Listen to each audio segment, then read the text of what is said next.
கிறிஸ்துக்குள் மிகவும் பிரியமான சகோதரர்கள் யாவருக்கும் யெஷுவா கிறிஸ்துக்குள்ளான அன்பான வாழ்த்துக்களை தெரிவித்துக் கொள்கிறேன். நாம் இப்ப பார்க்க இருக்கிற செய்தியானது நற்குண இயல்புகள் அப்படிங்கிற காரியங்களை கூட தொடர்ந்து நாம பார்த்து கொண்டு இருக்கிறோம். அதோட தொடர்ச்சியை இப்ப நாம பார்க்கலாம். இப்ப நற்குண இயல்புகள் அப்படிங்கிறப்போ நாம ஏற்கனவே இந்த காரியங்களை குறித்து நம்ம பார்த்துருக்கிறோம் இல்லைங்களா? குண இயல்புகள் அப்படிங்கிறப்போ உயர் பிரதான குணநலன்கள், தாழ்நிலை பிரதான குணநலன்கள், செகண்டரி கிரேசஸ், டெர்சரி கிரேசஸ், அந்த காரியங்களை குறித்து தொடர்ந்து பார்த்து கொண்டு இருக்கிறோம். இதில் இப்ப நாம பார்த்து கொண்டிருக்கிறது 3ஆம் நிலை குணநலன்கள், டெர்சரி கிரேசஸ் குறித்து பார்த்துருக்கிறோம். இந்த குணநலன் அப்படிங்கிறப்போ இது ஒரு கூட்டு குணநலனா இருக்குது அப்படிங்கிறத நாம படித்தோம் இல்லைங்களா? இது ஒரு கூட்டு குணநலன்கள். கூட்டு குணநலன்கள்னா உயர் பிரதான குணநலன்கள், தாழ்நிலை பிரதான குணநலன்கள், 2ஆம் நிலை குணநலன்கள், இதெல்லாம் சேர்ந்து இயக்கூடிய கூட்டா இயங்கக்கூடிய கூட்டு குணநலன்கள், அந்த குணநலன்களா இருக்கு. அதுதான் ட்ரெஷரி கிரேசஸ் 3ஆம் நிலை குணநலன்களாக இருக்குது. இந்த 3ஆம் நிலை குணநலன்களை பணிவு நயம் அப்படிங்கிற காரியத்தை குறித்து நம்ம பார்த்துட்டோம். வைராக்கியம் அப்படிங்கிற காரியத்தை குறித்து பார்த்துட்டோம். நடுநிலையோடு இருத்தல் அப்படிங்கிறதையும் நம்ம பார்த்துட்டோம். கீழ்ப்படிதல் அப்படிங்கிற காரியத்தை குறித்து நாம பார்த்துருக்குறோம். அதே போல போற்றி துதிக்கும் பயபக்தி அப்படிங்கிற காரியங்களை குறித்து பார்த்தோம். போதும் என்கிற அந்த குணம் அப்படிங்கிற குண பண்புகளை குறித்து நாம பார்த்தோம். அதே போல கடந்த வாரம் பார்க்கும்போது இந்த விட்டு அமர்ந்திருத்தல் அப்படிங்கிற காரியங்களை குறித்து பார்த்தோம். அடுத்தது சந்தோஷம் அப்படிங்கிற காரியத்தை குறித்து பார்த்தோம். இது வரைக்கும் நாம கடந்த வாரம் நம்ம பார்த்துருக்கிறோம். இப்போ இந்த சந்தோஷம் அப்படிங்கிறப்போ வெளிப்படையான இந்த மகிழ்ச்சி கிடையாது. ஆவிக்குள்ள இருதயபூர்வமான உள்ளார்ந்த ஒரு களி கூறுதலை இது புரியக்கூடியதா இருக்குது. இது இதயத்துடைய மனதுடைய ஒரு பண்பா இருக்குது. இதுதான் சந்தோஷம் அப்படின்னு சொல்லி நம்ம பார்த்தோம். அப்ப இந்த சந்தோஷம் அந்த இதயாந்த இந்த சந்தோஷம் எஸ்ஆகசோட கூட இருந்தது அப்படிங்கிறலாம் நம்ம பார்த்தோம். அவர் இருந்தனால தான் ஆவியில களி கூர்ந்து ஆண்டவரை ஸ்தோத்தரிக்கிறாரு அப்படிங்கிற காரியங்கள்லாம் கடந்த வாரம் நம்ம பார்த்துருக்கோம். இந்த சந்தோஷம் குறைவுபட்டதுன்னா என்ன விளைவுகள் ஏற்படும்? துயரார்ந்த நிலை ஏற்படும், மனச்சோர்வு, தகுதியற்ற துக்கம் இப்படிலாம் ஏற்படுங்கிறத நாம பார்த்தோம். அதே போல இந்த சந்தோஷங்கள் மிதமிஞ்சி போணுச்சுன்னா, தகுதியற்ற விலையில அது மிதமிஞ்சி போச்சுன்னா வெளிப்படையான ஒரு சந்தோஷம் வரும். வெளிப்படையான சந்தோஷம் உலகத்தனமான சீர்கேடான காரியங்களில் ஒரு மகிழ்ச்சி ஏற்படக்கூடிய காரியங்கள், பார்ட்டின்னு சொல்லிட்டு தண்ணி போடுறது, இந்த மாதிரியான காரியங்கள்ல ஒரு களிப்பான காரியங்கள்ல அது போயிடும், அந்த சந்தோஷம் போயிடும் அப்படிங்கிறத பார்க்கும். அப்ப இந்த குணப்பண்புகள்லாம் பேலன்ஸ் பண்ணி கரெக்டா கொண்டு போகணும் அப்படிங்கிறது தான் நம்ம படிக்கக்கூடிய பாடத்துடைய ஒரு நோக்கமா இருக்கிறது. இப்போ நாம பார்க்க இருக்கிற காரியம் என்னன்னா மென்நயம். அப்ப இந்த மென்நயம் அதை குறித்து நாம பார்க்கும்போது மென்நயம் அப்படிங்கிறப்போ இதை குறித்த விளக்கம் எப்படி பார்த்தோம்னா, மென்நயம் அப்படின்னா ஒரு மென்மையான ஒரு பண்பு நம்முடைய குரலில், பேச்சில், நடத்தையில், வார்த்தையில், நம்ம செயல்படக்கூடிய விதத்தில் மற்றவர்களுக்கு நயம் பயக்கக்கூடிய அன்பு ஆதரவான ஒரு இரக்கமான மென்மையான கனிவான மன இயல்போடு ஒரு பண்பா இருக்கு. இது மிக நன்மையான மேன்மை நிறைந்த ஒரு பண்பா இருக்கிறது. மறுபடியும் சொல்றேன், நம்முடைய நடத்தையில, நம்முடைய குரல்ல, வார்த்தையில, நம்முடைய செயல்படக்கூடிய செயல்கள்லாம் வெளியிடக்கூடிய ஒரு மென்மையான போக்கு. அந்த மென்மையான போக்கு அப்படிங்கிற ஒரு மென்மை நயமா இருக்கும். சிலர் பேசுறதை பார்த்தோம்னா பேச்சு சாதாரணமாக பேசுனாவே கடுமையாக பேசுற மாதிரி இருக்கும். ஒரு சிலர் பார்த்தோம்னா ரொம்ப நயமா பேசுவாங்க. அது இன்னும் கொஞ்சம் நேரம் கேட்டுக்கிட்டு இருக்கிற போது தோணும். அப்படித்தான் அவங்களோட வார்த்தைகள்ல, பேச்சு நடைகள்ல எல்லாமே இருக்கக்கூடாது. அப்படிப்பட்ட ஒரு மென்நயமான ஒரு போக்கை குறிக்கக்கூடியதா இருக்கிறது. அது நயம் பயக்கிற ஆதரவான பேச்சா இருக்கும். அவங்க அந்த மாதிரி ஆளுங்க பேசும்போதெல்லாம் நன்மை செய்யும்படிக்கான இருக்கும். ஒரு ஆதரவான பேச்சா இருக்கும். ஒரு இரக்கமான, ஒரு மென்மையான, ஒரு கனிவான மன இயல்பிலேருந்து வரக்கூடிய ஒரு வார்த்தைகளாக தான் அது இருக்கும். இப்ப இப்படிப்பட்ட மென்நயம் இருக்கும்போது கடினமான வார்த்தைகளோ, அசிசியான வார்த்தைகளை கூறி திட்டுறது, இந்த மாதிரி காரியங்கள்லாம் சுத்தமா இருக்காது. எப்பவுமே மென்மையா தான் அவங்க பேசுவாங்க அப்படிங்கிறது பார்க்கணும். இது 3ஆம் நிலை குணநயமா இருக்கிறது அப்படிங்கிறத நம்ம பார்க்குறோம். இது ஆண்டவரே எஸ்ஸா கிறிஸ்துவிட்ட இருந்து ஆண்டவரே அநேக இடங்களில் ஒரு மென்மையமாக தான் அவங்க நடத்திக்கிறாங்க, நடத்தி கொண்டு இருக்கிறாரு அப்படின்னு சொல்லி பார்க்கோம். அப்போ அநேகர் அவர்கிட்ட வரும்போதெல்லாம் இதை செய்வதற்கு எனக்கு அதிகாரம் இருக்குன்னு நம்புறீங்களா, விசுவாசிக்கிறீங்களா, விசுவாசிக்கிறீங்களா கேட்டு செய்கிறாரு. அதே போல் அநேக இடங்களில் பார்த்தோம்னா அவர் மனதுருகி அந்த காரியங்களை செய்கிறான்னு சொல்லி பார்க்குறோம். அவருடைய வார்த்தைகள் அவர் மற்றவங்களுக்கு பிரசங்கம் பண்ணுற அந்த காரியங்கள்லாம் பார்த்தோம்னா அதில் ஒரு மென்மையமான போக்கு அந்த இருக்கிறதே நம்ம அறிந்து கொள்ள முடியும். அந்த மலைப்பிரசங்கம்லாம் நீங்க கேட்டீங்கன்னா தெரியும். மென்மையமான ஒரு போக்கு அதில் இருக்கிறதே நம்மளால உணர்ந்து கொள்ள முடியுது. அப்ப இந்த மென்மையமான போக்கு கர்த்தருடைய ஒவ்வொரு பிள்ளைகளும் வளர்த்து கொள்ள வேண்டிய ஒரு காரியமா இருக்கு. நடக்கைன்னு சொல்லி பார்க்குற பார்வையில சரி, சிலர் பார்க்குற பார்வையே கர்ண கடூரமா இருக்கும். இல்லையா? கோவமா பார்க்குற இருக்கும். ஆனா சிலர் மென்மையமா இருக்கும். பார்க்குற பார்வையிலே ஒரு கனிவு, அந்த மென்மையம்லாம் தெரியக்கூடியதா இருக்கும். அவர் பார்வையில, குரல்ல, செயல்ல, நடத்தையில, அன்பா ஆதரவா பேசுறதுல, இல்லையா? இதெல்லாம் அவர்கள் இருதயத்திலே இருக்கக்கூடிய ஒரு கனிவான மன இயல்போட ஒரு பண்பாக இங்க செய்கையிலே வெளிப்படுத்தக்கூடியதா இருக்கு. அப்ப வேதத்துல கூட படிக்கிறோம். இருதயத்தின் நிறைவினால் வாய் பேசும் என்று நம்ம பார்க்கிறோம் இல்லையா? அதுபோல தான் இவருடைய இருதயம் மென்மையமான போக்க ஒரு உணர்வோடு இருக்கிறதுனால, வெளியே வரக்கூடிய வார்த்தைகளும், செயல்களும் மென்மையமாகவே இருக்கும். மற்றவர்களுக்கு பிரயோஜனப்படும்படியாக இருக்கும் அப்படிங்கிறத பார்க்கிறோம். அப்ப இது ஒரு அருமையான ஒரு குணநயம். 3ஆம் நிலை குணநயமா இருக்குது. ஒருவேளை இந்த 3ஆம் நிலை குணநயம் குறைவுபட்டதானால் என்ன ஆகும்? எப்படிப்பட்ட விளைவுகளை ஏற்படுத்தும்னா, இந்த மென்மையமான உணர்வு அந்த கனிவான இயல்பு குறைபடும்போது, அப்ப அங்கே முரட்டுத்தனம் வர ஆரம்பிச்சுரும். பண்பில்லாத ஒரு தனம், மூர்க்கத்தனம் இதெல்லாம் வந்துரும். எந்த ஒரு காரியங்கள் எடுத்தாலும், செய்யாலும் ஒரு மூர்க்கத்தனத்த சிலர் கையாளக்கூடியவர்களா இருப்பாங்க. ஒரு பொருள வாங்குறோம் அப்படின்னா கூட டக்குனு வெடுக்குன்னு புடுங்குற மாரி வாங்குறது, போறது. ஒரு மூர்க்கத்தனம், முரட்டுத்தனம் அதில தெரியக்கூடியதா இருக்கும். நம்ம அநேகர நாம அந்த மாரிலாம் பார்த்துருப்போம். ஒரு பொருள குடுத்தாங்கன்னா, வெடுக்குன்னு புடுங்கிட்டு போற மாரி வாங்கிட்டு போவாங்க. அதுல ஒரு மென்மையமான போக்கு இருக்காது. இதெல்லாம் காரணம் என்னன்னா, அந்த மென்மையமான போக்குங்கிறது குறையறதுனால, அந்த குணப்பண்பு குறையறதுனால, அவனுக்கு நார்மலா செய்யும்போது கூட ஒரு முரட்டுத்தனம் நமக்கு தெரியக்கூடியதா இருக்கும். அதேபோல பார்த்தோம்னா, சிலர்லாம் வந்து சாதாரணமா கதவ சாத்தும்போது டம்மு டம்முன்னு சாத்துவாங்க. காரணம் என்ன? அந்த மென்மையமான போக்கு அங்க இருக்கிறது கிடையாது. இல்லையா? வீட்ல ஒரு பாத்திர பண்டம் வைக்கிறாங்க, போறாங்கன்னா அதுலயும் முரட்டுத்தனம் தான் இருக்கு. தட்டால்னு போடுறது, வர்றது, வைக்கிறது இல்லையா? இதெல்லாம் நீங்க பார்த்திருப்பீங்க. அதுக்கு காரணம் என்ன? அந்த மென்மையமான போக்கு அவரிடத்துல குறைபடக்கூடியதுனால தான் அந்த மாரி இருக்கக்கூடியதா இருக்கிறது. நார்மலாவே முரட்டுத்தனம், பண்பில்லாதனம், மூர்க்கத்தனம் இதெல்லாமே அதுல ஏற்படக்கூடியதா இருக்குது அப்படின்னு சொல்லி பார்க்கிறோம். சரி. ஒருவேளை இந்த மென்மையமான போக்கு இயல்புக்கு மீறி கட்டுக்கடங்காம இருந்ததுன்னு வச்சுக்கோங்க. அதிகமா போச்சுன்னா, அது எந்த விதமான விளைவுகளை ஏற்படுத்தும் அப்படின்னா, ஒரு குற்றத்திற்கான தண்டனையை குறித்து எச்சரிக்கிறதுல உறுதியோடு இல்லாது இருப்பாங்க. ஒரு தவறு செய்றாங்க, நம்ம பிள்ளைகளோ, இல்ல நம்ம சொந்த பந்தத்திலயோ ஒரு தவறு செய்றாங்க, பாவம் செய்றாங்க அப்படின்னா, அதை குறித்து உறுதியாக எச்சரிக்க மாட்டாங்க. அந்த மென்னே போகல, "அப்படியே போ, சரிதான் போ" அப்படின்ற மாரி விட்டுட்டு போயிருவாங்க. எது? இந்த மென்மையம் அப்படிங்கிற குணப்பண்பு அளவுக்கு மீறி போச்சுன்னா, தவறுகளையும் கண்டுக்காதபடிக்கு விட்டுருவாங்க. குற்றத்திற்கான தண்டனை குறித்து ஒரு எச்சரிப்பு செய்ய மாட்டாங்க. அந்த உச்சரிப்பு செய்றதுல ஒரு உறுதியோடு இருக்க மாட்டாங்க. பிள்ளைகள் தப்பு பண்ணா கூட அவரை எச்சரிக்கணும், கடிந்து கொள்ளணும், இனி தப்பு செய்யாதபடிக்கு அவர்கள வார்ன் பண்ணணும் அப்படிங்கிற காரியத்துல கூட ஒரு உறுதி இல்லாதபடிக்கு அவங்க இருப்பாங்க. அப்படி உறுதி இல்லாம இருக்கும்போது என்ன ஆகும்? தீங்கு நிகழ்வதை அனுமதிக்கிற மாரி ஆயிப்போகும். தப்பு பண்றத பர்மிட் பண்ற மாரி ஆயிப்போகும். அப்போ பர்மிட் பண்ற மாரி ஆயிப்போச்சுன்னா, மேற்கொண்டு மேற்கொண்டு அந்த பிள்ளைகள் அதிகமா தப்பு பண்ண ஆரம்பிச்சுருவாங்க. பிள்ளைகளா இருக்கட்டும், அல்லது ஒரு உறவினர்களா இருக்கட்டும், அக்கம் பக்கத்துல இருக்கிறவர்களா இருக்கட்டும், கடிந்து கொள்ள வேண்டிய நேரத்தில் அவர்கள் கடிந்து கொள்ள மாட்டாங்க. எச்சரிக்கையாக அவர் தவறான போக்கை எச்சரிக்கை பண்ணி, அந்த எச்சரிக்கை பண்றதுல கூட ஒரு உறுதியான போக்கு இருக்காது. ஆகையினால தீங்கு நிகழ்வதை அவர்கள் அனுமதிக்கிற மாரி ஆயிப்போகும். அப்ப கர்த்தரோட பிள்ளைகள் மென்மையமான அந்த போக்கை கடைபிடிக்கணும். அதே சமயத்துல இந்த மென்மையமான போக்கு குறைந்து போகாதபடிக்கு பார்க்கணும்.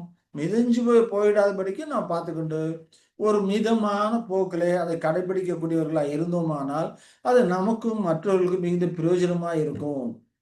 அப்படிங்கிறத தான் நம்ம புரிந்து கொள்ளக்கூடிய ஒரு காரியமா இருக்கிறது அப்படின்னு சொல்லி நம்ம பார்ப்போம். சரி, இப்ப அடுத்ததா பார்த்தோம்னா இதுல அடுத்ததா இருக்கிற குணப்பண்பு நற்குணம் அப்படின்னு சொல்லி பார்க்கிறோம் இல்லையா? நற்குணம் அப்படின்னா ஒரு பெருந்தன்மையா இருக்கிறது. பெருந்தன்மையான இருக்கிறதுனால ஒரு பெருந்தன்மையான ஆள் அவரு. நம்ம எல்லாம் சொல்றோம்ல.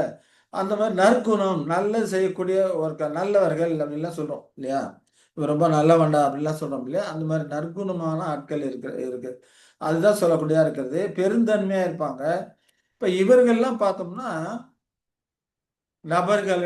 நபர்களிடமும் காரியங்களிடமும் ஒரு பரந்த மனப்பான்மை இருக்கும். இருதயத்துல ஒரு தாராள மனப்பாங்கு கொண்டவர்களா இருப்பாங்க.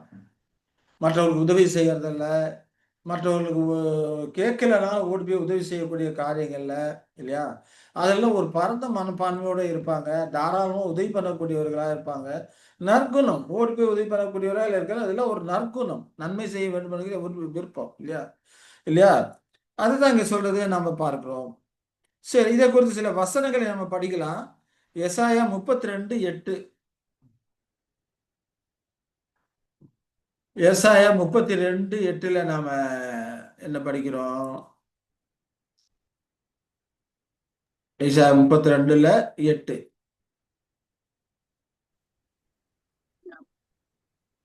ஜீவிகளாகிய ஸ்திரீகளே எழுந்திருந்து என் வார்த்தைகளை 32:8 ஆமா, 32:8.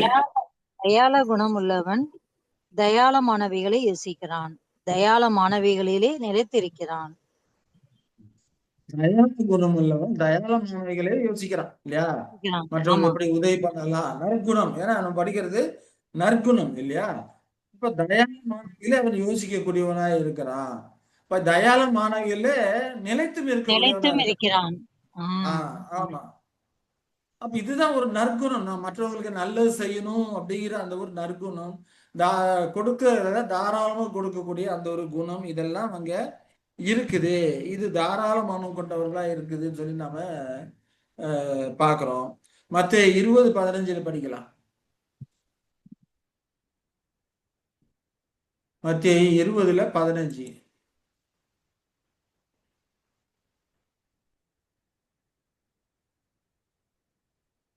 என்னுடையது என்னுடையதை செய்ய எனக்கு அதிகாரம் இல்லையா?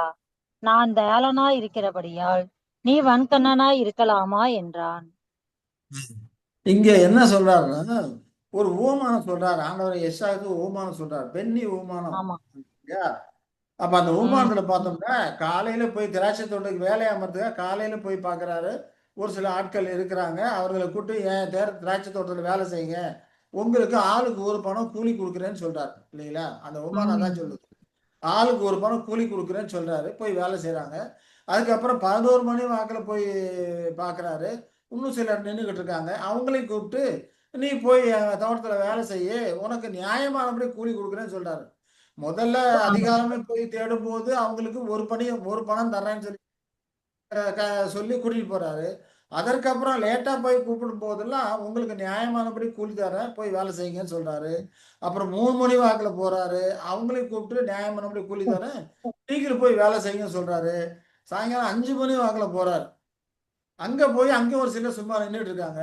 அப்ப அவர்ட்ட கேட்கிறாரு, "நீங்க வந்து காலையில சாயங்காலம் வரைக்கும் இப்படி சும்மாவே நின்னு கொண்டு இருக்கிறது என்ன?" அப்படின்னு கேட்கும்போது, "எங்களுக்கு யாரும் வேலை குடுக்கல" அப்படின்ற மாரி அவங்க சொல்றாங்க.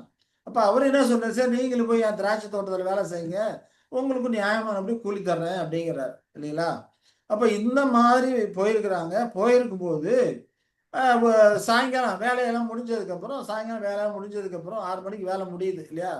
முடிஞ்சதுக்கப்புறம் இவர் என்ன சொல்றாரு, பிந்தி வந்தவர்லேருந்து கூலி குடுக்குறாரு. பிந்தி வந்தவர்லேருந்து முந்தி வந்த வரைக்கும் எல்லாத்துக்கும் கூலி குடுன்னு சொல்லிட்டு, பிந்தி வந்தவர்களுக்கு ஒரு பணம் குடுக்குறாரு. பிந்தி வந்தவர்களுக்கு 5 மணிக்கு வேலைக்கு வந்தவங்களுக்கு ஒரு பணம் குடுக்குறாரு. 3 மணிக்கு வேலைக்கு வந்தவங்களுக்கு ஒரு பணம் குடுக்குறாரு. 11 மணிக்கு வேலைக்கு வந்தவங்களுக்கு ஒரு பணம் குடுக்குறாரு.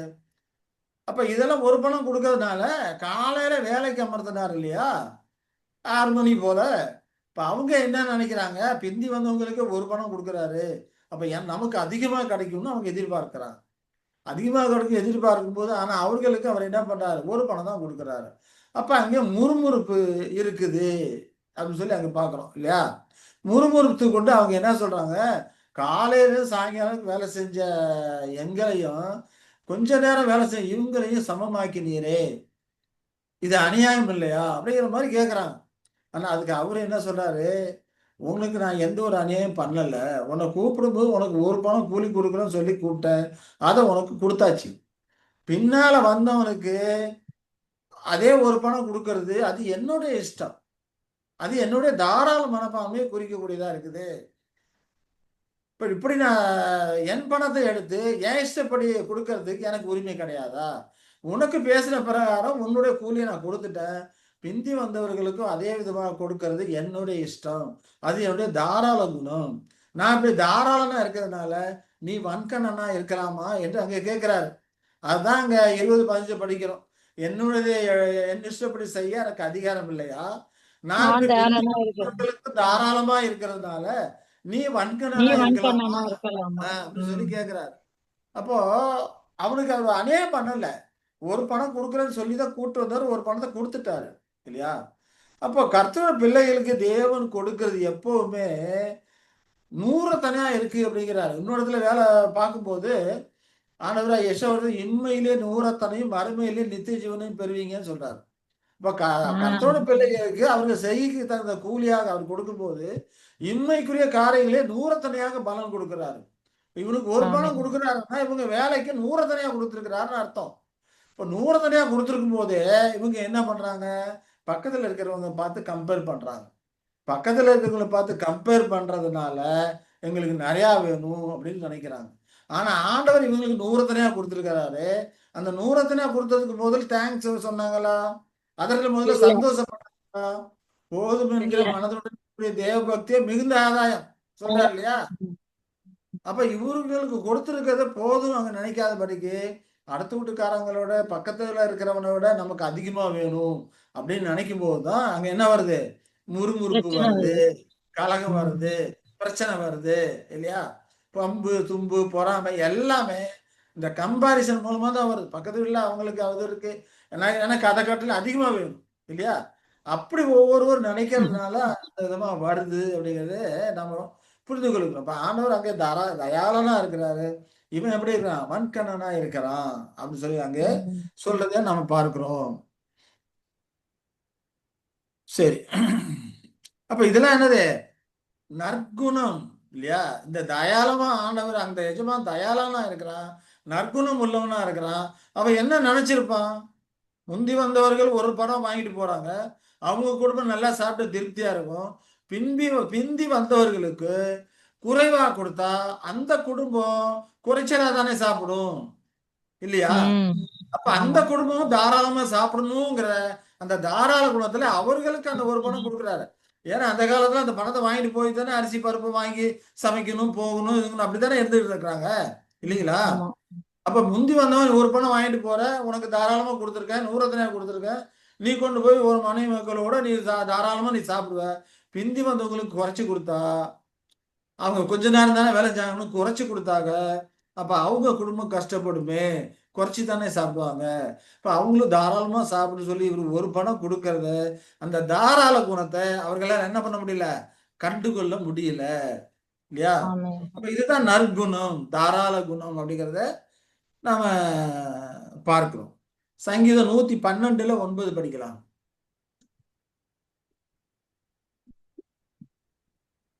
சங்கீதம் 112ல 9.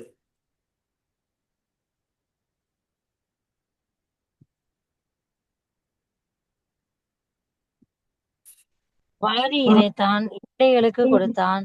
அவனுடைய நீதி என்றென்றைக்கும் இருக்கும். அவன் கொம்பு மகிமையாய் உயர்த்தப்படும். யாரை இருக்கிறான்? ஏழையை கொடுத்தான். அவனுடைய நீதி என்னன்னைக்கு நிலைநிற்கும் அப்படிங்கிறார். இல்லையா?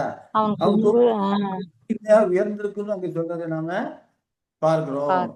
அப்ப ஏழைகள் கொடுக்கும் போது அவன் குறைச்சு விட மாட்டான். ஆமென். இன்னொரு இடத்துல நீதிமொழிகள் சொல்வார், வாரி இறைத்தும் விருத்தி அடைவாரும் உண்டு. அதிகமாக பிச்சினி தன பிசிறுத்தனம் பண்ணியும் கஞ்ச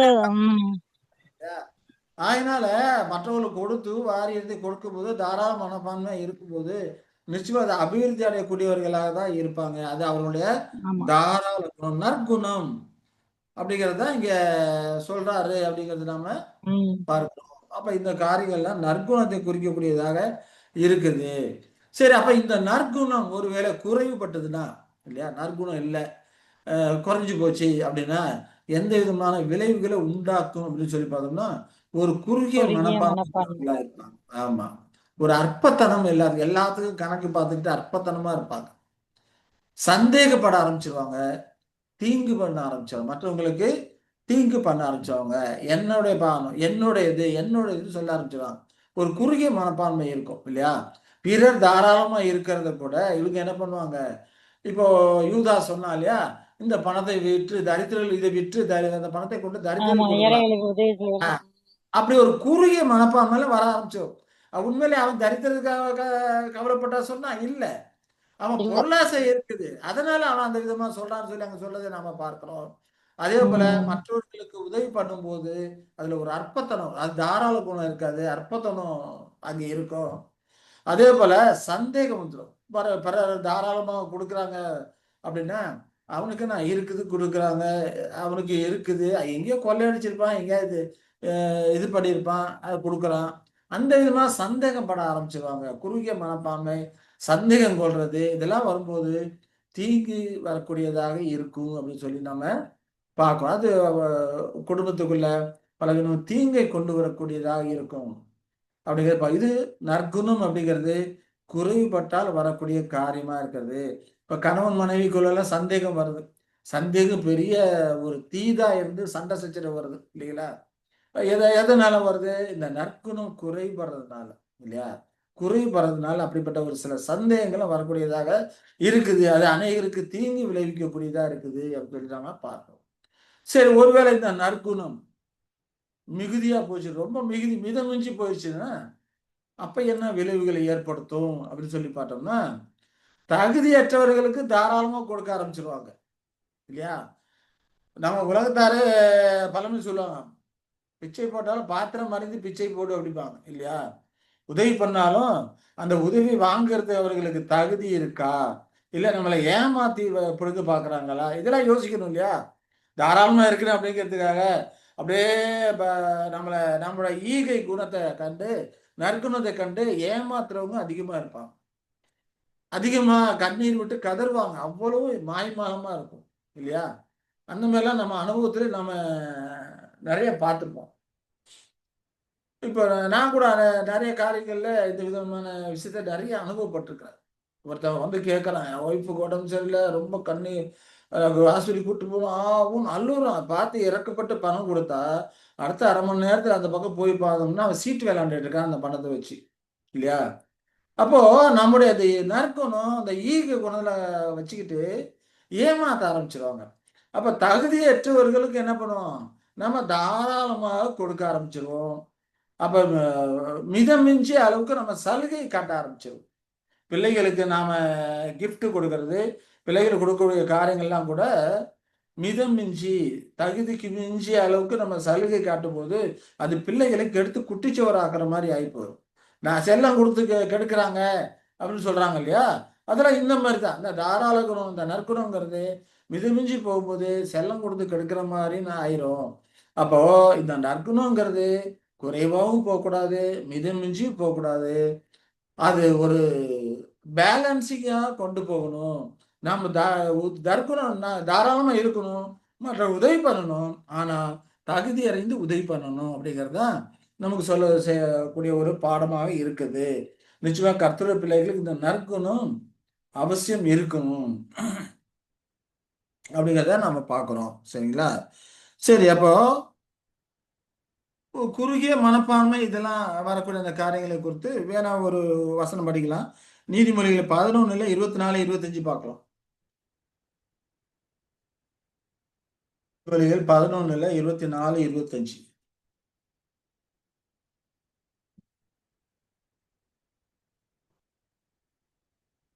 நீதிமொழிகள் 11 24 25. பெற்றும் விருத்தி அடைவாரும் உண்டு, அதிகமாய் பிசினித்தனம் பண்ணியும் வறுமை அடைவாரும் உண்டு. உதார குணமுள்ள ஆத்மா செழிக்கும், எவன் தண்ணீர் எவன் தண்ணீர் பாய்ச்சுகிறானோ அவனுக்கு தண்ணீர் பாய்ச்சப்படும் இல்லையா. இப்போ வாரி எப்படிப்பட்டவர்கள் வாரி இறைத்தும் தகுதியான ஆட்களுக்கு உதவி செய்யற விஷயத்திலே வாரி இறைத்து உதவி செய்தாலும் கூட அவர்கள் விருத்தி அடைவார்கள் அப்படின்னு சொல்லி தான் சொல்றாரு இல்லையா.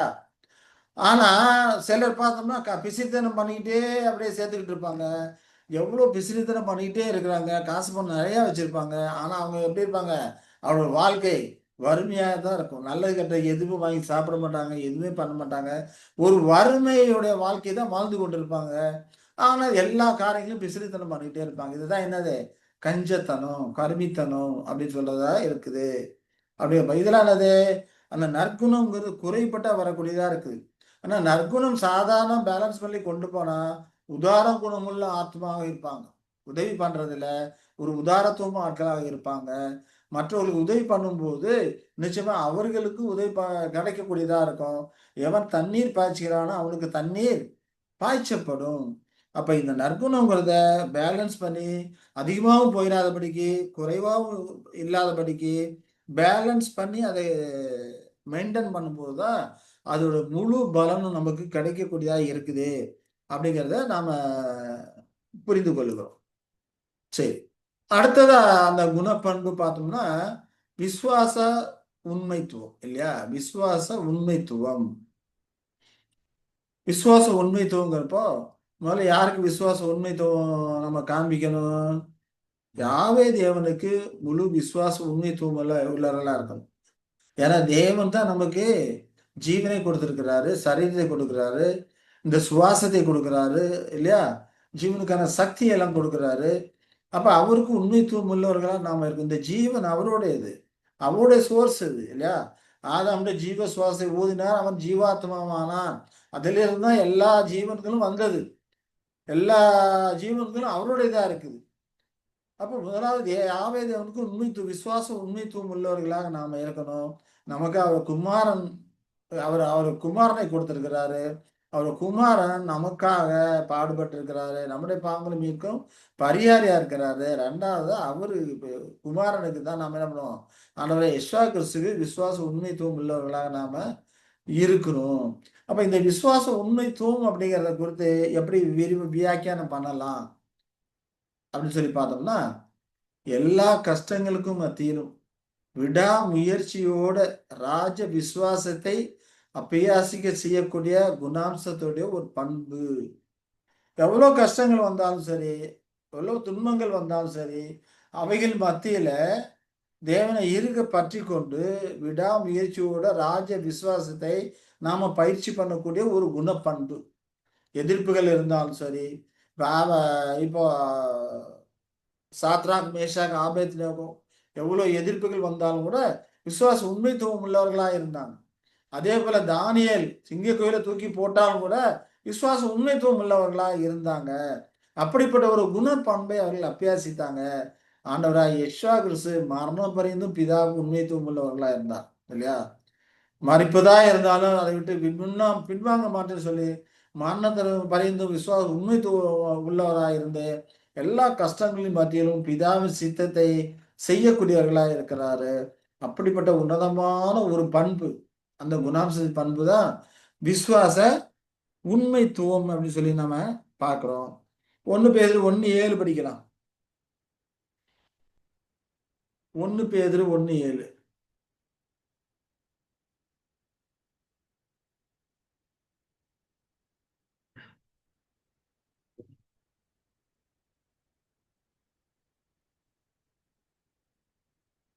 1 பேதுரு 1:7. அழிந்து அழிந்து போகிற போகிற அக்கினியினாலே 1 பேரு 1:7 தானே. அழிந்து போகிற பொன் அக்கினியினாலே சோதிக்கப்படும். அதே பார்க்கிலும் அதிக விலையேற பெற்றதா இருக்கிற உங்கள் விசுவாசம் சோதிக்கப்பட்டு இயேசு கிறிஸ்து வெளிப்படும் போது உங்களுக்கு புகழ்ச்சியும் கனமும் மகிமையும் உண்டாக காணப்படும். அழிந்து போகிற பொண்ணு இருக்கு இல்லையா, அதுவே அக்கினிலாம் சோதிக்கப்படுது.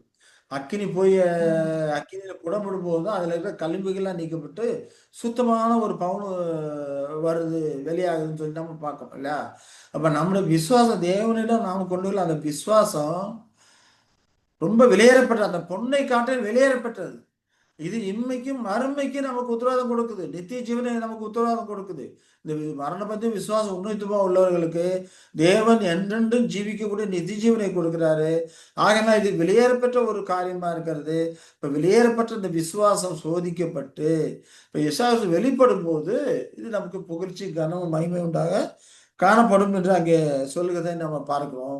அது மட்டும் இல்லாம கிறிஸ்தவர்களோட இருக்கக்கூடிய எல்லா குணப்பண்புகளும் இந்த விசுவாசத்தை அஸ்திபாரமாக கொண்டுதான் செயல்படக்கூடியதா இருக்கு. இந்த விசுவாச அஸ்திபாரமாக கொண்டுதான் மேற்கொண்டு மேற்கொண்டு அந்த கேரக்டரை நம்ம கட்டிக்கொண்டு போகக்கூடியவர்களா இருக்கிறோம் சொல்லி பார்க்கிறோம். அதுதான் உயர் பிரதான குணநலன்கள் இல்லையா? அந்த உயர் பிரதான குணநலன்கள் அடிப்படையா இருக்கிறது என்னது? இந்த விசுவாசம் அப்படின்னு சொல்லி நம்ம பார்க்கிறோம். எபிரேயர் 5ல 7-10 வரைக்கும் படிக்கலாம். எபிரேயர் 5ல 7-10 வரைக்கும்.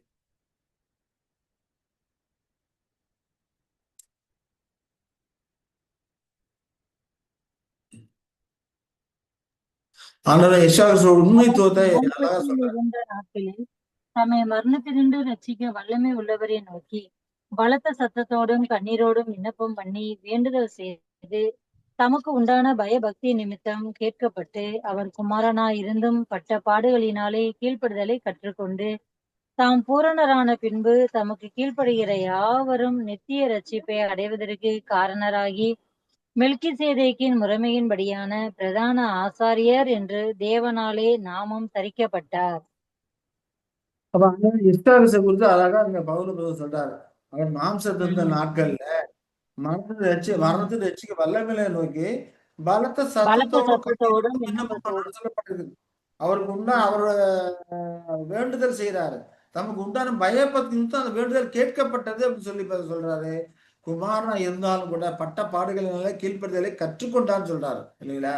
இப்ப இது எல்லாமே அதுக்கு அவசியமா இருக்குது. அவருடைய விசுவாசம் நான் இதெல்லாம் சோதிக்கப்பட்டு அவருடைய குணப்பண்புகளை அதை வளர்க்க வேண்டியதா அது இருக்குது, அவசியமா இருக்குது. இப்படி வளர்த்து அவர் பூரணர் ஆகணும். அப்படி பூரணரான பின்பு தமக்கு கீழ்ப்படுகிற யாவருக்கும் நித்திய ரட்சிப்பு அடைவதற்கு காரணராக அவர் ஆகிறாரு. அப்போ இந்த உபத்திரங்கள் துன்பங்கள் எல்லாமே அவரை ஒரு பர்ஃபெக்டான நிலைக்கு தெய்வீக சுபாவத்துக்கு தகுதியான ஒரு நிலைக்கு அவரை கொண்டு போகக்கூடியதா இருக்குது. அந்த அளவுக்கு ஒரு பர்ஃபெக்ஷன் கொண்டு போகுது. தெய்வீக நிலை சாவாமைக்குரிய ஒரு பர்ஃபெக்ஷன் அவர் கொண்டு போகுது. அவர் அந்த விதமாக ஏற்கனவே அவர் மாம்சீகத்துல பூரணராக தான் இருக்கிறாரு. ஆனா இந்த பூரணம் புது சிருஷ்டிக்கான பூரணத்தை குறிக்கக்கூடியதா இருக்கு. புது சிருஷ்டி தெய்வீக சாயலை அடையக்கூடியதா இருக்குது. அந்த தெய்வீக சாயலை சாவாமை அடைவதற்கான அந்த பூர்ணத்துவத்தை அவர் அடைகிறாரு. அந்த பூர்ணத்துவத்தை அடைந்த அவர் அந்த விதமா பூர்ணரான பின்பு அவருக்கு கீழ்ப்படுகிற எல்லாருக்கும் நித்திய ஜீவனை கொடுக்கறதுக்கு தகுதி அம்சம் அவருக்கு இருக்கிறது இல்லையா? நித்திய ரட்சிப்பை அடைவதற்கு காரணராகிறாரு. ஆக மெல்கிசேதேக்கு முறையின்படியான பிரதான ஆசாரியாரால் என்று தேவனால் நாமும் தரிக்கப்பட்டிருக்கிறார் என்று அங்க சொல்லுகிறதை நாம பார்க்கிறோம். அப்ப அது ஒரு தகுதி அம்சத்தை அங்க ஏற்படுது. அப்ப விசுவாச உண்மைத்துவம் அப்படிங்கிறப்போ தேவன் நம்ம என்ன அழைப்புக்கு அழைத்திருக்கிறாரோ அதற்கு ஒரு தகுதி அம்சத்தை ஏற்படுத்தக்கூடியதா இருக்கு இந்த விசுவாச உண்மைத்துவம். அப்ப எல்லா கஷ்டங்கள் பார்த்தீங்கன்னா விடாமுயற்சியோட தேவனுக்கும் கிறிஸ்துவுக்கும் அந்த ராஜ விசுவாசை அப்பியாசிக்க செய்யக்கூடிய ஒரு குணாம்சத்துடைய ஒரு பண்பாக தான் இந்த விசுவாச உண்மைத்துவம் இருக்குது அப்படின்னு சொல்லி நாம பார்க்கிறோம். சரிங்களா? சரி, இது மிக முக்கியமான ஒரு குணப்பண்பா இருக்கிறது. அப்ப இந்த விசுவாச உண்மைத்துவம் ஒருவேளை குறைவுபட்டதானால் இல்லையா, பிதாவிட்டும் குமாரன் நம்ம கொண்டிருக்க விசுவாச உண்மைத்துவம் குறைவுபட்டதானால் அது என்ன விளைவுகளை ஏற்படுத்தும் அப்படின்னா இந்த ராஜ விசுவாச உண்மைத்துவம் இல்லாத ஒரு நிலைமை ஏற்பட்டதுன்னா, இல்ல ஒருவேளை அரைகுறையான விசுவாச உண்மைத்துவம் இருந்ததுன்னா இல்லையா, சிலருக்கு இந்த விசுவாச உண்மைத்துவம் முழுமையாவே இல்லாம போயிருது, குறைஞ்சு குறைஞ்சு குறைஞ்சு இல்லாம போயிருது. சிலருக்கு ஒரு அரைகுறையான விசுவாச உண்மைத்துவம் இருக்கும், குறைவுபட்ட நிலையிலே இருக்கும். அப்படிங்கிறப்போ இங்க சமரசம் செய்தல் அப்படிங்கிற ஒரு காரியம் அங்க வந்துடும். மற்ற பாவத்தோடும் உலகத்தோடும் சாத்தானோட காரியங்களும் என்ன பண்ண ஆரம்பிச்சிருவாங்க, சமரசம் பண்ண ஆரம்பிச்சிருவாங்க. இருமனம் உள்ளவர்களாக ஆரம்பிச்சிருவாங்க. இருமனம் உள்ளவன் தன் வழிகளில் எல்லாம் நிலையற்றவனா இருக்கிறான்னு சொல்லப்படுகிறது இல்லையா? அப்போ பரிசுத்தமா ஜீவிக்க வேண்டிய இவர்கள் மற்ற உலகத்தனத்தோடு சமரசம் பண்ண ஆரம்பிச்சிருவாங்க. எதனால? இது குறைபட்டதுனாக்க. அதனாலதான் ஆண்டவர் எஸ்ஆர் சொல்லும்போது 2 எஜமான்கள் ஊழியம் செய்ய ஒருவனாலும் கூடாது அப்படிங்கிறார் இல்லையா? அப்ப 2 எஜமான் யார் சொல்றாரு? ஒண்ணு தேவனுக்கு காரியம் தேவனுக்கும், இன்னொன்னு உலக காரியங்களுக்கு ஊழியம் செய்ய ஒருத்தனால முடியாது. அப்ப ஒண்ண இருக்க பிடிச்சு இன்னொன்னு நெக்லெக்ட் பண்ணக்கூடியவனா இருப்பான். அப்ப இங்க இருக்கும்போது விசுவாசம் உண்மைத்துவம் தேவனிடத்திலும் கிறிஸ்துவ குறையும் போது உலகத்தோடு சமரசம் செய்து கொண்டு இவர்களுக்கும் ஊழியம் பண்ண ஆரம்பிக்காங்க. அத ஒரு தாங்க செய்யக்கூடிய காரியங்களை எல்லாம் ஒரு நொண்டி சாக்கு வச்சுட்டு சமரசம் பண்ண ஆரம்பிச்சுறாங்க. ஒரு தப்பு பண்ணிட்டாங்கன்னா, யார் தான் தப்பு பண்ணல? எல்லாரும் தான் தப்பு பண்றோம். அப்படிங்கிறது சமரசம் பண்ண ஆரம்பிச்சுருவாங்க. ஆனா கர்த்தருடைய பிள்ளைகள் ஒரு தவறு செய்தா என்ன பண்ணணும்? தவறுக்காக வருத்தப்படணும். தவற மூலம் உணர்ந்து கொள்ளணும். சமரசம் பண்ணக்கூடாது. தப்பு தப்புன்னு உணர்த்துவிக்கப்பட்டா, தப்ப முதல்ல ஒத்துக்கொள்ளணும். அப்படி ஒத்துக்கொள்ளணும் அப்படின்னா, ராஜ விசுவாசம் இருந்தா தான் ஒத்துக்கொள்வாங்க. அந்த ராஜ விசுவாசம், அந்த விசுவாச உண்மைத்துவம் குறைஞ்சது அப்படின்னா, தாங்க செய்றது தப்புன்னே உணர மாட்டாங்க. பிறர் அவங்களுக்கு எடுத்து சொன்னாலும் கூட, அதெல்லாம் ஒண்ணும் இல்ல. நான் இப்படித்தான் செஞ்சேன், அப்படித்தான் செஞ்சேன் ஒரு சால்ஜாப்பு சொல்லுவாங்களே ஒழிய, செய்த தப்பை உணர மாட்டாங்க. ஒருவன் செய்த தப்பை உணர்ந்தால் தான், தேவனிடத்திலே மன்னிப்புக்காக மன்றாட முடியும். தேவனுக்காக மன்னிப்புக்காக மன்றாடும்போது, அவர் நமக்கு மன்னிக்கக்கூடியவரா இருக்கிறாரு. மறுபடியும் அந்த தவறு நேராதபடிக்கு நாம் நம்மளை பாதுகாக்கக்கூடியவர்களா இருக்கோம். அப்ப இதெல்லாம் குறைபட்டதுன்னா, சமரசமா போயிரும். இல்லையா? யார் தான் தப்பு பண்ணல. அப்படிங்கும்போது தவறான காரியங்களும், பாவமான காரியங்களும் சமரசமாக போய்விடக்கூடியவர்களாக இருப்பாங்க சொல்லி பார்க்கிறோம். இந்த விசுவாச உண்மைத்துவம் ஒருவேளை மிதமிஞ்சி போணுச்சுன்னு வச்சுக்கோங்க. அதிகமா போச்சு, இயல்புக்கு மீறி போச்சுன்னா, அப்ப என்ன விளைவுகள் ஏற்படுத்தும் அப்படின்னா, வெளிப்படையாக மட்டுமே காண்பிக்கக்கூடிய விசுவாச உண்மைத்துவம் இருக்கும். வெளிப்படையா பார்த்தா ரொம்ப பக்தி மார்க்கமா இருக்க மாரி காமிச்சுக்குவாங்க. அதேபோல தகுதியற்றவர்களிடத்திலயும் அந்த ராஜ விசுவாசம் இருக்கும். உலகத்தனமான ஆட்கள்ல ராஜ விசுவாசத்தோட இருப்பாங்க. தன்னுடைய எஜமான் தப்பு பண்ணாலும் கூட தன்னுடைய வழிநடத்தக்கூடிய பாஸ்டர்கள், போதகர்கள் தப்பா உபதேசிச்சாலும் கூட அவர்களும் கொண்ட ராஜ விசுவாசம் மூலமாக அவர்கள் செய்த தப்புக்கான காரியங்களுக்கு எல்லாத்துலயும் துணை போகிற மாரி ஆயிடுவாங்க. இல்லையா? அப்ப இது இந்த ராஜ விசுவாச உண்மைத்துவம் அப்படிங்கிறது, ஒண்ணு வெளிப்படையாக மட்டும் காமிக்கிற மாரி இருக்கும். தங்களுடைய நடவடிக்கையில இப்ப பார்த்தோம்னா, தாங்க ரொம்ப பக்தி மார்க்கமா இருக்கணும்னு சொல்லிட்டு, சர்ச்சில போய் சர்ச்சுக்கான வேலைகள்லாம் செய்யறது, போறது, கூட்டுறது, கொல்றது இதெல்லாம் வந்து தேவபக்தியான காரியம் அப்படின்னு நம்ம நினைக்குவாங்க. த த தவறாம கோயிலுக்கு போறது, அதெல்லாம் தேவபக்தியான காரியம்னு சொல்லிட்டு, வெளிப்படையாக மட்டுமே இந்த விசுவாச உண்மைத்துவத்த காண்பிக்கக்கூடியவர்களா இருப்பாங்க. அது மட்டும் இல்லாம, தங்களை போதிக்கிற போதகர்களுக்கு விசுவாசம் உண்மைத்துவம் உள்ளவர்களாய் இருப்பாங்க. ஆனா உண்மையிலே கர்த்தருடைய பிள்ளைகள் எப்படிப்பட்டவர்களா இருக்கணும்? தேவனுக்கும் கிறிஸ்துவுக்கும் தான் விசுவாசம் உண்மைத்துவம் உள்ளவர்களா இருக்க வேண்டும். இது அதிகப்படியா போகும்போது உலகத்தனமான ஆட்களுக்கும், மற்றவர்களுக்கும் விசுவாசம் உண்மைத்துவம் உள்ளவர்களா இருப்பாங்க. அவர்கள் தவறு பண்ணும்போது, பாவமான காரியங்கள் பண்ணும்போதும், அதற்கும் இவர் விசுவாசம் உண்மைத்துவமா மிதமிஞ்சி இருக்கிறதுனால, அதற்கும் அவர்கள் உடந்தையாக போகக்கூடியவர்களா இருப்பாங்க. இதெல்லாம் நம்முடைய அனுபவத்திலே அநேக இடங்களிலே நம்ம பார்க்கிறோம்.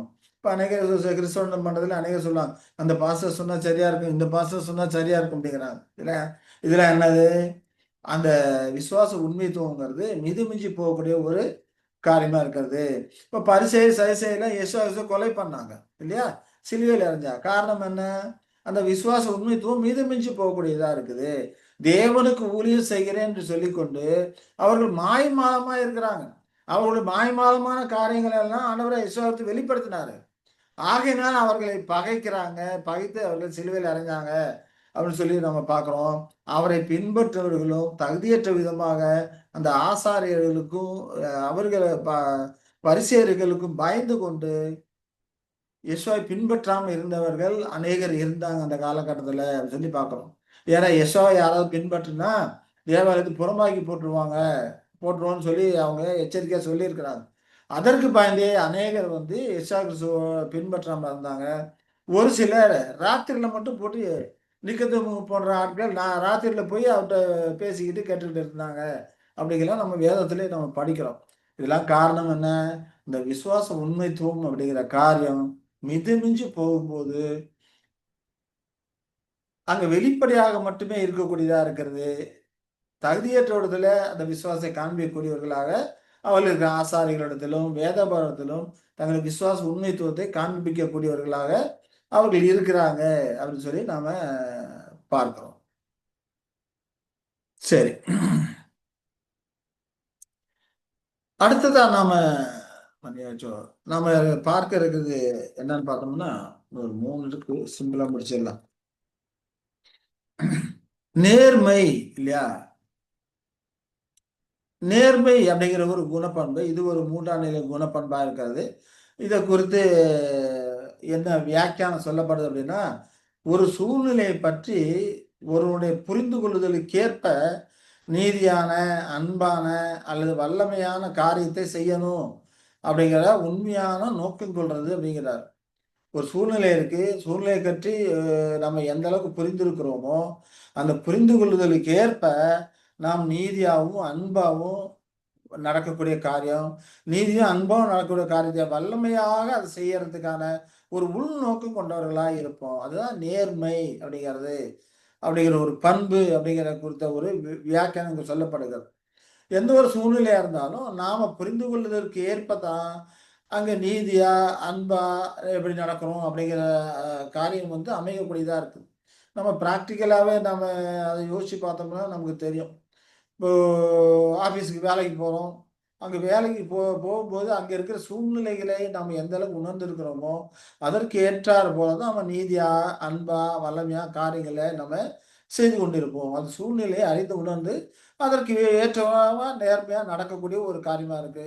குடும்பம் இருக்கு, குடும்ப சூழ்நிலை இருக்கு. அந்த குடும்ப சூழ்நிலைக்கு ஏற்ப அந்த சூழ்நிலையை அறிந்து உணர்ந்திருக்கும்போது அதற்கு ஏற்ப நீதியாக, அன்பாக இல்லையா?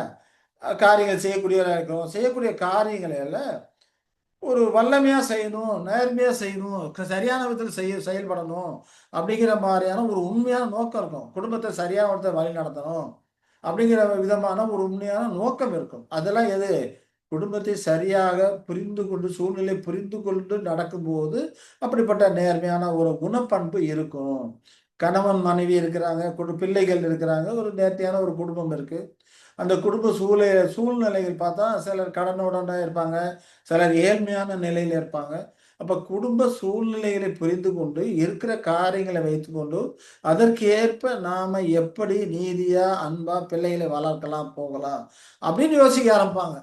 எப்போ இந்த நேர்மை அப்படிங்கிற காரியம் இருக்கும்போது, நேர்மை அப்படிங்கிற காரியம் இருந்ததானால், இந்த குணப்பண்பு இருந்ததானால் குடும்பத்திலயா இருக்கட்டும் அல்லது வெளியிலயா இருக்கட்டும், வேலை செய்யற இடத்துலயா இருக்கட்டும், ஒரு உறவினர் மத்தியில போய் இருக்கக்கூடிய நேரத்துல இருக்கட்டும், அந்த சூழ்நிலைகளை புரிந்து கொண்டு அதற்கேற்ப நீதியான ஒரு அன்பான செயல்பாடுகளாக அவர்கள் இருக்கும் அப்படின்னு சொல்லிட்டு நம்ம பார்க்கிறோம். இது புரிந்திருக்கும்னு நினைக்கிறேன்.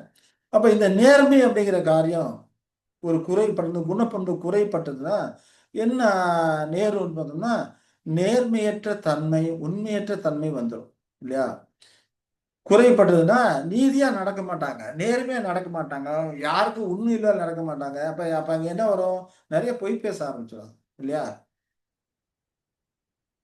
அப்ப நிறைய பொய் பேசும்போது உண்மைக்கு புறம்பான காரியங்களை பேச ஆரம்பிக்கிறாங்க. அப்ப அங்க பாவம் உள்ள நுழைய ஆரம்பிக்கும் அப்படின்னு சொல்லி நம்ம பார்க்கிறோம். அப்போ எந்த ஒரு காரியங்களும் உண்மையான தன்மை இருக்காது. உண்மையற்ற தன்மை தான் அங்க ஏற்படும். ஒரு காரியம் நான் செய்யறேன் அப்படின்னு சொல்லுவாங்க. ஆனா செய்ய மாட்டாங்க. இது செஞ்சிடலாம், பாத்திரலாம் எடுத்துடலாம் அப்படிம்பாங்க. ஆனா எதுவுமே செய்ய மாட்டாங்க. இல்லைங்களா? அப்படிப்பட்ட ஒரு காரியம் அங்க வரும். நேர்மையற்ற, உண்மையற்ற தன்மை வரும். பணம் கடன் கேட்குவாங்க. இந்தா இப்ப குடுத்துருவேன். இந்த ஒரு 5 நாள்ல குடுத்துறேன், 2 நாள்ல குடுத்துறேன். இப்படி சொல்லிட்டு தான் வாங்கிட்டு போவாங்க. அவசரம், அவசரம் சொல்லி வாங்கிட்டு போவாங்க. ஆனா வாங்கிட்டு போயிட்டு அதுக்கப்புறம் திரும்பியே பார்க்க மாட்டாங்க. அதுக்கு காரணம் என்ன? இந்த நேர்மை அப்படிங்கிற காரியம் குறைவா இருக்கிறதுனால, அவங்க அந்த மாதிரி உண்மையற்ற தன்மை அங்க இருக்குது அப்படின்னு சொல்லி பார்க்கிறோம். சரி, இது புரிஞ்சிருக்கும்னு நினைக்கிறேன். அப்ப நேர்மைங்கிறது இயல்புக்கு மாறா மிதமிஞ்சி போச்சுன்னு வச்சுக்கோங்க. அப்ப எந்த விதமான விளைவுகள் ஏற்படும் அப்படின்னு சொன்னா, மனநிலையிலே ஒரு தெரிந்த கடமை உணர்வு இருக்கும். தவறான தகவலின் அடிப்படையிலே நேர்மையா நடக்க ஆரம்பிச்சிரும். அப்போ மனநிலை வந்து ஒரு திரிந்து போன ஒரு நிலை. மிதமிஞ்சி நேர்மையா இருந்தோம்னா, ஒருத்தர் கேட்குறாங்க, சில நேரங்களில் ஏமாத்துறாங்கன்னு தெரியும். தெரிஞ்சே நாம வந்து மனசு ஒரு குழப்பிட்டே இருக்கும். குடுக்கலாமா? வேண்டாமா? ஒருத்தன் கடன் கேட்குறான்னு வச்சுக்கங்க. ஏமாத்தி தான் கேட்குறாங்க. குடுத்தா திரும்ப வராது. நமக்கு எல்லாமே தெரியுது. தெரிந்தாலும், இந்த நேர்மை அப்படிங்கிற காரியம் நம்மகிட்ட மிதமிஞ்சி இருக்கிறதுனால, மனசுல போட்டு உறுத்திக்கிட்டே இருக்கும். குடுக்கலாமா? வேண்டாமா? குடுக்கலாமா? வேண்டாமா? அப்படியே ஒரு திரிந்த ஒரு மனப்பான்மை, ஒரு உணர்வு இருக்கும். அது மட்டும் இல்லாம, தவறான தகவலின் அடிப்படையிலே நேர்மை போயிரும்.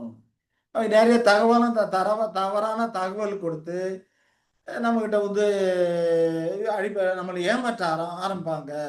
இப்ப பார்த்தோம்னா, நெறைய காரியங்கள் இப்போ மல்டி லெவல் மார்க்கெட்டிங் சொல்லி நெறைய நிதி நிறுவனங்கள் இதெல்லாம் பார்த்தோம்னா, இவ்வளோ வட்டி குடுக்குறோம், அவ்வளோ வட்டி குடுக்குறேன், இவ்வளோ நாள்ல டபுள் ஆயிரும், அப்படி ஆயிரும், இப்படி ஆயிரும். இப்படிலாம் சொல்லுவாங்க இல்லையா? இதெல்லாம் தவறான தகவல்கள்.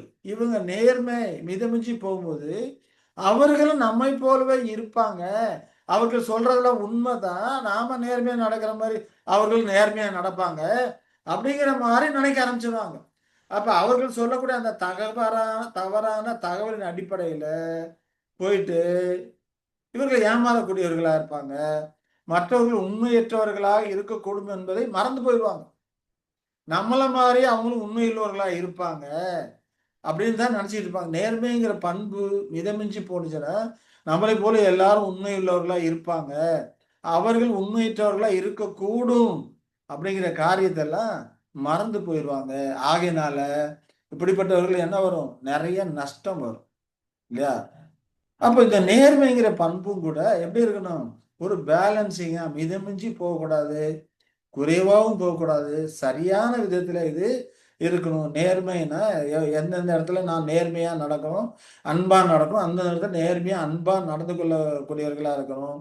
அதேபோல எந்த இடத்துல கடுமையா இருக்கோ, அந்த இடத்துல கடுமையா தான் இருக்கணும். எந்தெந்த இடத்துல இருக்கணும். அதேபோல மற்றவர்களுடைய அந்த தவறான தகவல்கள், ஏமாற்றக்கூடிய காரியங்கள்லாம் அறிந்து புரிந்து கொண்டு அதிலிருந்து நாம விலகி இருக்கக்கூடியவர்களா இருக்கணும். அதற்காக தான் இந்த பாடத்த இந்த இந்த குணப்பண்புகளை எப்படி வளர்க்கணும் அப்படிங்கிறதுக்காக தான் இது நமக்கு உதவிகரமா இருக்குன்னு சொல்லி இத குறித்து நாம படித்துக் கொண்டு இருக்கிறோம். அப்ப நேர்மைங்கிற காரியம் நம்முடைய வாழ்க்கையில நிச்சயமா இருக்க வேண்டிய ஒரு காரியமா இருக்கு. ஆனா குறைவாவும் இருக்கக்கூடாது, மிதஞ்சும் போயிறக்கூடாது.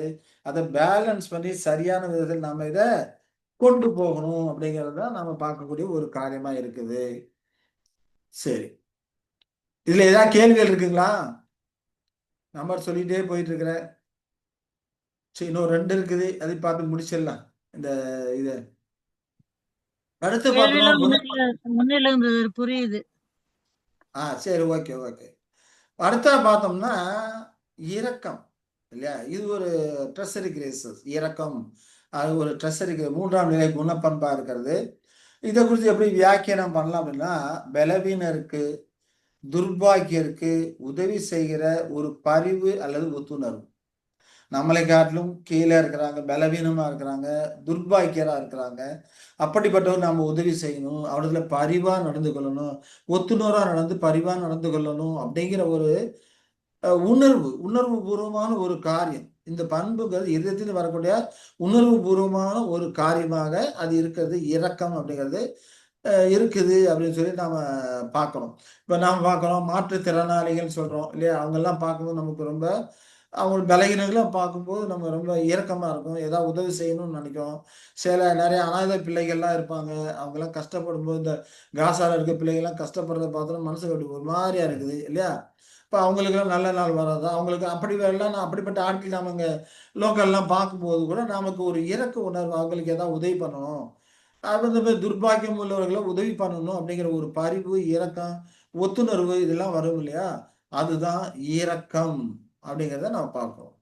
இப்ப ஆண்டவராகிய எஸ்சா கிறிஸ்து கூட ஒரு ஒரு ஸ்திரிய பாவம் செஞ்சுட்டாங்க அப்படின்னு சொல்லி கையும் மேலயும் பிடிச்சிட்டு வந்துட்டு, மோசேயும் நேர்பரமா சொல்லி கல்லால அடிச்சு கொல்லணும்.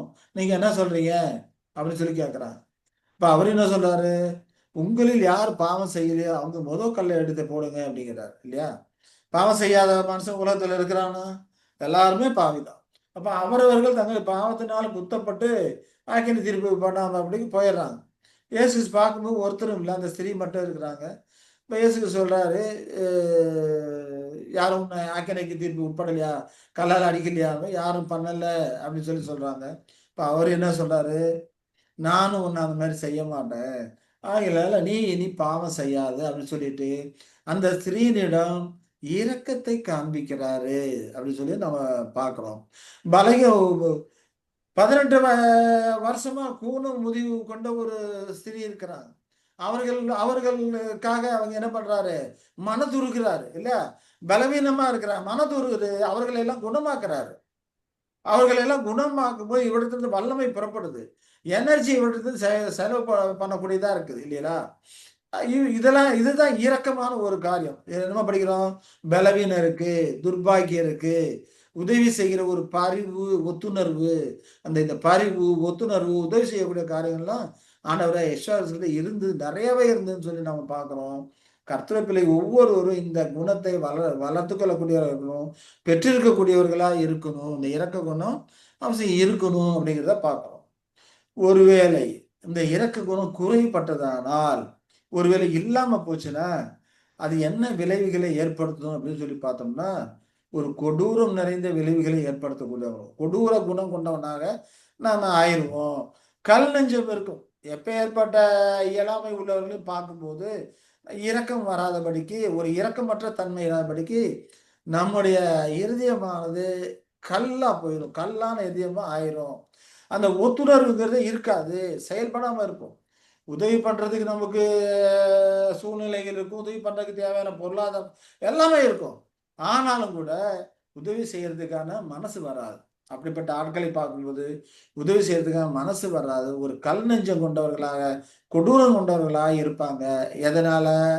இந்த இரக்கம் அப்படிங்கிற அந்த குணப்பண்பு குறைவுபட்டதுனால, அவன் இரக்கங்கிறது இல்லாம போறதுனாலதான் கொடூரம், கல் நெஞ்சம் இதெல்லாமே ஏற்படுது அப்படின்னு சொல்லி நம்ம பார்க்கிறோம்.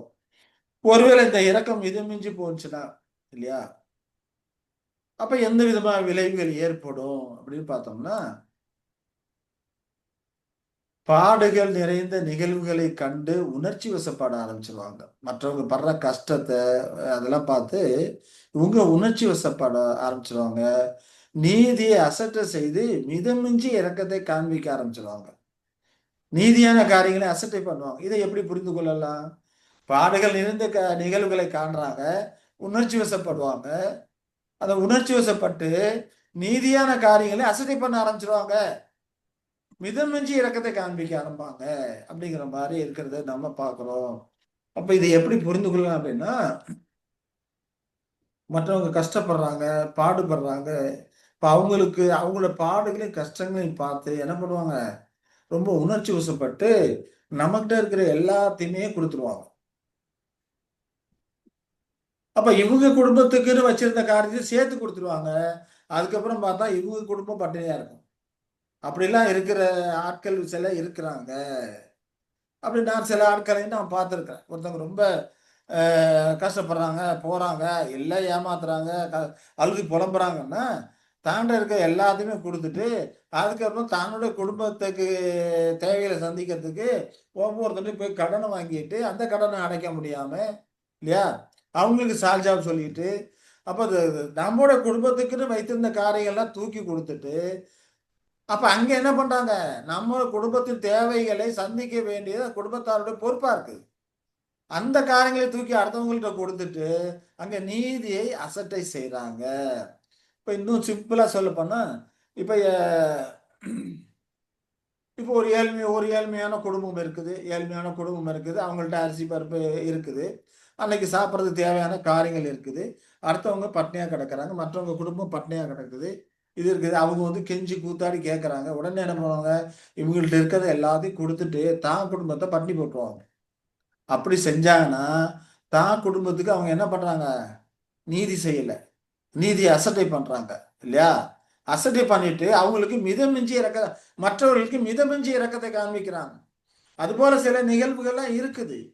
தன்னுடைய பையனுடைய பரீட்சைக்கு கட்டுறதுக்கு பணம் வச்சிருப்பாங்க, யாராவது ஒருத்தர் வந்து கேட்கறாங்க, கஷ்டப்படுறாங்க, இருக்கிறாங்க, இந்த நாளை தர்றேன், காலையில கொடுத்துறேன் அப்படி இப்படி கேட்பாங்க.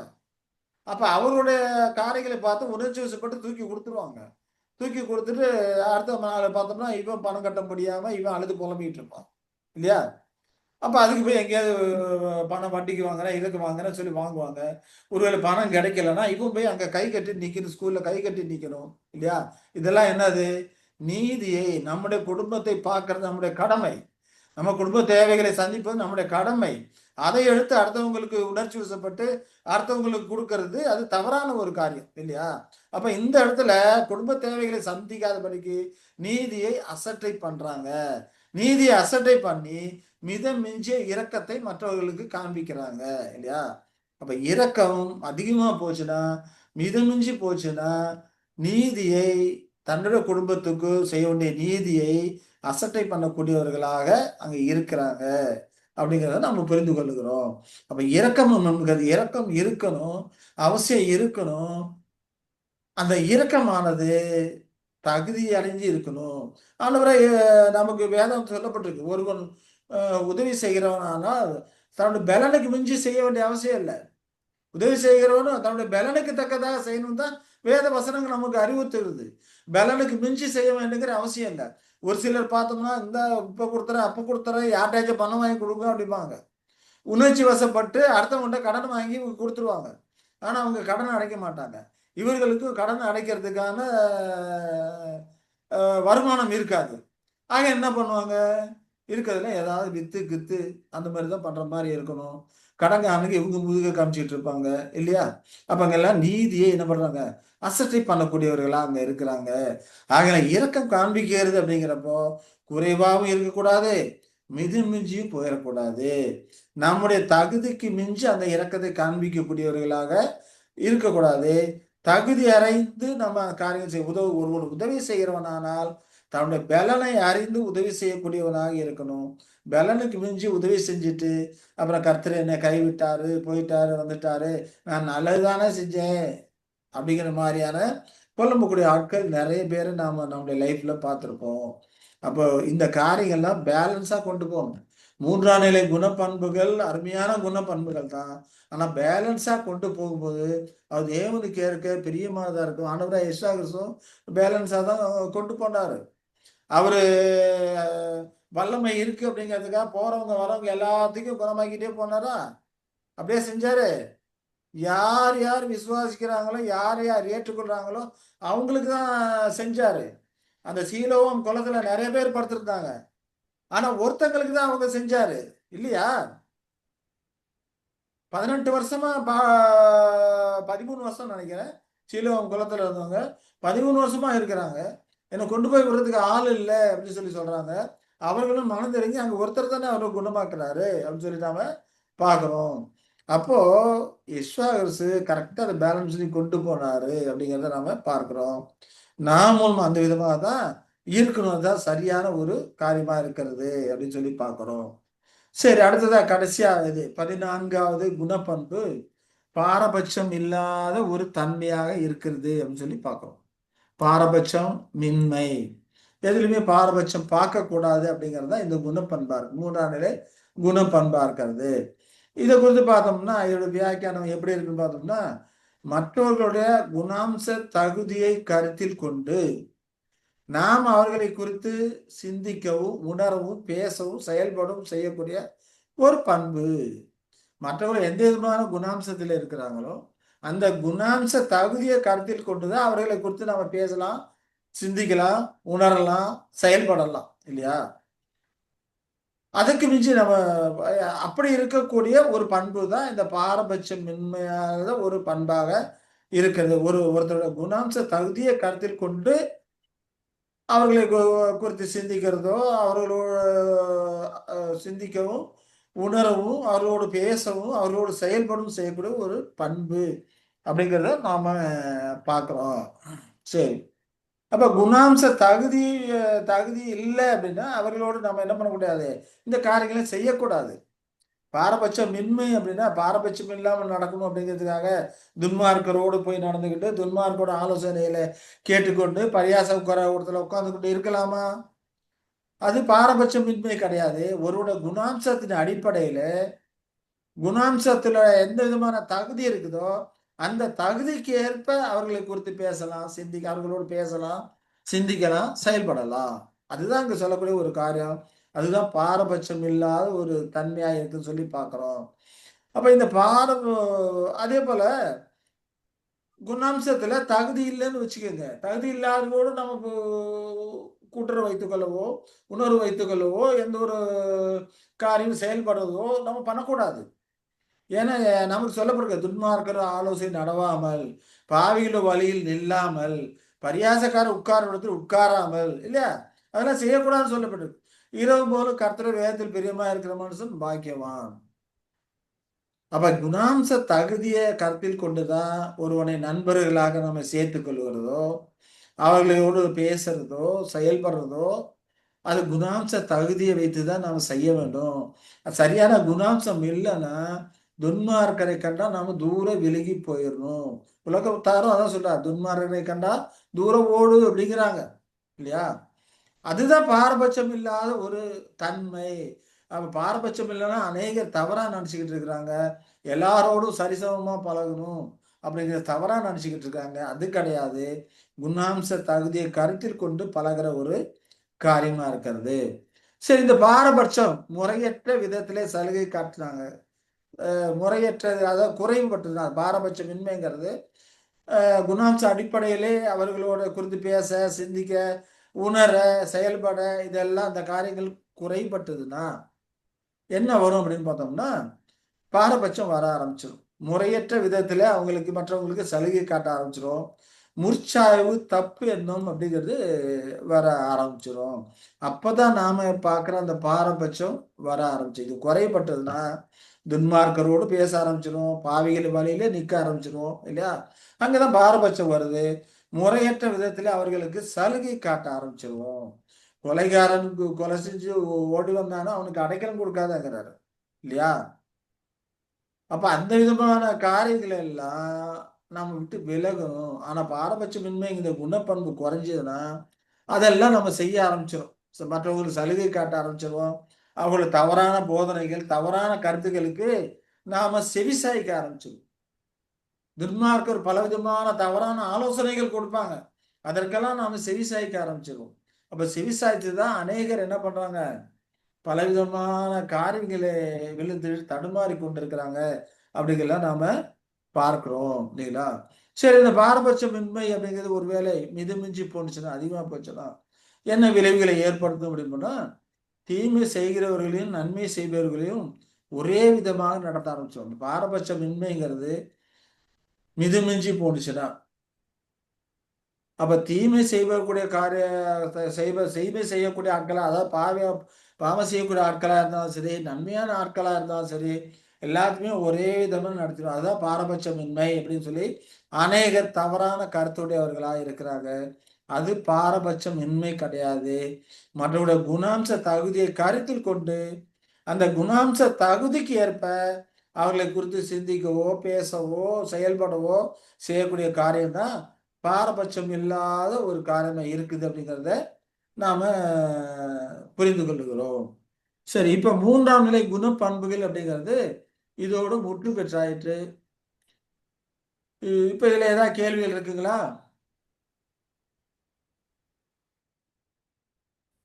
இல்ல பிரதர். சரி, அப்ப நாம கேள்விகள் ஒண்ணும் இல்லைன்னா நாம இதோட இந்த காரியங்கள் முடித்துக் கொள்ளலாம். இது கிட்டத்தட்ட இது 10வது பகுதின்னு நினைக்கிறேன். இந்த 10வது பகுதியோட இந்த காரியங்கள் நிறைவு பெறக்கூடியதா இருக்குது. முடியுது. மற்ற காரியங்கள்லாம் நீங்க அந்த இதுல படிச்சுக்கலாம். சின்ன சின்ன விஷயங்கள் இருக்குது.